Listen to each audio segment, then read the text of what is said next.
Hey guys, this is the first time I'm pairing these JLab Go Air True Wireless earbuds to my Galaxy Note 9, but this should work for any phone, but definitely any Android. So on Android, you just go ahead and put your finger up top, swipe down, and this gives you like options here. Wi-Fi, you see, you can like turn off your sounds. Here's Bluetooth. So what you want to do is you want to select Bluetooth so that's highlighted, and you'll get this menu of things that have been synced before. So these are my old earbuds.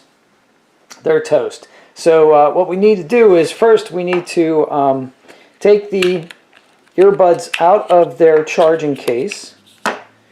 And as we do that, we'll see that one of the earbuds, there are these little lights on the inside, and one of them will start blinking.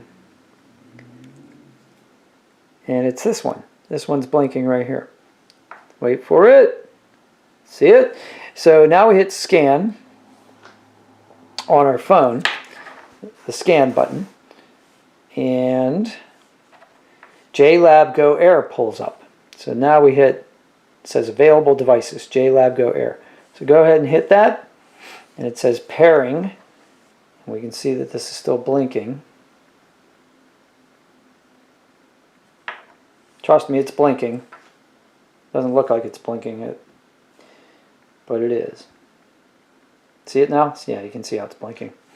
And it says, okay, Bluetooth pairing request. Pair with JLab Go Air. You can hit cancel at this point if you don't want to do that, or you can hit OK. And I'm going to hit OK. And now it says connected for calls and audio, 100% of battery remaining. It even tells you how fully charged it is. How cool is that? And that's it. That's as simple as it gets. Less than 2 minutes. You got your earbuds paired to your phone.